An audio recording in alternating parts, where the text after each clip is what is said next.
source comes from China, but the Chinese have been restricting exports because they're now experiencing a nationwide outbreak of not mad cow, the other one, African swine fever, which is decimating their pork herds again. And phosphate is used for rice production. So for food security reasons, do not expect the Chinese to allow phosphate back onto the market.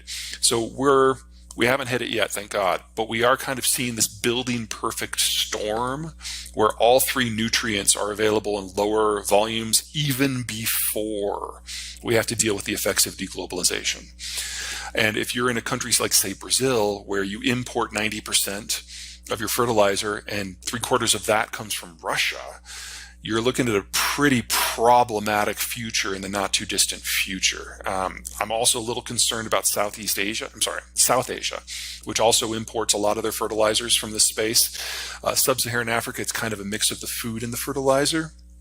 And oh yeah, we're going to lose Ukraine probably this year as a significant agricultural exporter because the Russians are going to torpedo the grain deal very soon, and then only about 10 to 15% of Ukraine's grains can actually get railed out, and that might even be too optimistic. Mother Nature was very kind last year, and we had great weather in every agricultural zone in the world. That had never happened before. It may never happen again. So, good for what it is. Second, everyone had a bit of a reserve of fertilizer. And of all the sanctions and boycotts that have hit the Russian space so far, a lot of them had specific carve-outs for fertilizer and fertilizer inputs. And you even had the U.S. Department of Commerce issuing letters of comfort to shippers and buyers saying that Russian stuff is expressly exempted from all of the sanctions.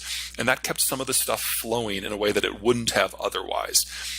Now that we're a year on, we're seeing damage to that infrastructure, damage to that production capacity in the former Soviet Union. We'll never have that kind of weather again. But we do have a number of countries, Nigeria, Canada, Morocco, who have accelerated their plans to increase fertilizer output. In the United States for nitrogen, we're doing the same thing. It's not enough. It's not fast enough. It can't be fast enough. Some of these things take 10 years to bring online. But the fact that people have seen the writing on the wall and are doing everything they can to increase supply while they can is a good sign. And every day that this stuff doesn't fall off in Ukraine and Russia is a day we have to try to bring on replacement supplies. One of the things that the Europeans absolutely got right about the sanctions regime is it's not about stopping the war. It's about cutting Russia out of the system at a pace that allows the rest of the world to adjust. Now, we're not done. We're not done by a long shot. But the fact that the world's largest commodities supplier is getting steadily gutted and we haven't had a commodity shock, we're living on borrowed time, but it's been a pretty good year, all things considered. Combination of retraining and subsidies programs to try to help with the industrial transition. So when this stuff really does all go away, you're not completely caught with your pants down like you were a year and a half ago. That can always go faster. It can always be more realistic, but the fact that it's happened at all, I think, is a great sign. In the United States, the thing that would help the most is building out processing capacity for any and all of the materials that are going to be necessary as we lose Russian and Chinese supplies. The Inflation Reduction Act, which is a stupid name for what it actually does, is actually our first step in that direction since the 1940s. And so it's inefficient and it's overly expensive and it's sloppy. But for the first time we've done it, it's not bad. About what's going on in the Russian space and where that leads, we are not seeing the same degree of forethought in the Chinese space. Now, yes, between COVID and Trump and now Biden, companies have come to the conclusion that China as a supplier of goods to the world is probably never going to regain the heights that they had. And most American investment specifically into the Chinese space today is about servicing the Chinese market. Most of that's going to be lost. And the sooner that we can start the adjustment to whatever's after China, the better. And as the Europeans have shown us, if you take steps early, you can reduce the shock. Where I'm not seeing a sufficient amount of preparation in China or among investors in China to get ready for that. So I think it's very likely that when China does go down, we're going to lose their processed materials and especially their electronics manufacturer more or less at the same time. And that's going to hurt like hell for everyone because that capacity just doesn't exist anywhere else right now. Oh, I'm not a financial guy, so let me just kind of give you the headline. Yeah. We're entering a world of capital shortage. The baby boomers are retiring globally. They're taking all their money with them. The next generation down, no matter where you are, no matter what country you're in, is smaller. So if capital is more expensive, it is going to be able to demand higher returns. So if you can hold on through this transition, we're going to go back to a world like we had in the 1980s, where your financial planner actually had to do work. Couldn't just throw money at these artificial, maybe AI-generated trading platforms or do high-frequency trading. It's going to be about the value.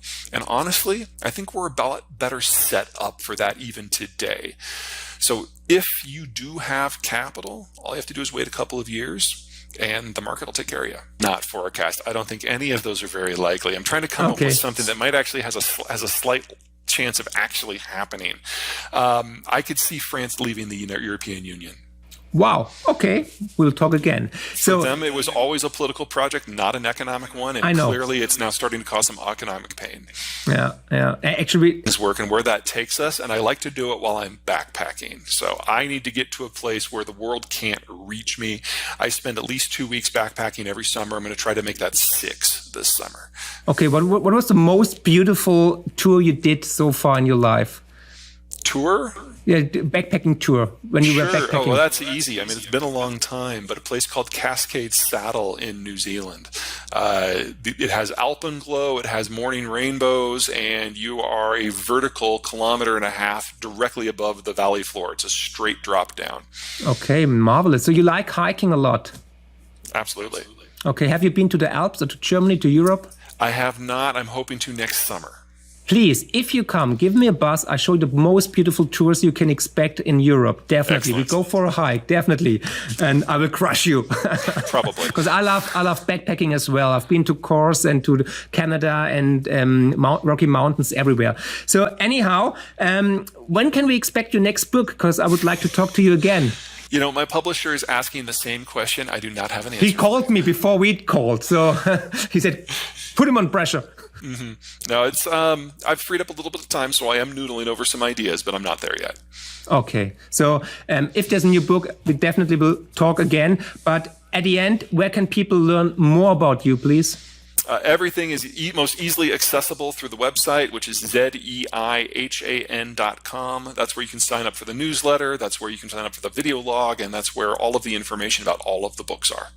And they should follow you on Twitter as well. I will put all the links in the show notes beneath this video. And I have to recommend these books again. The links are also below the video.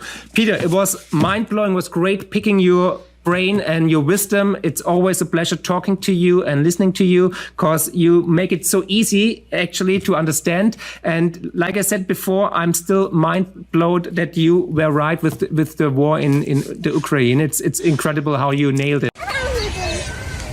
तुम डरो ना रहो रे भाई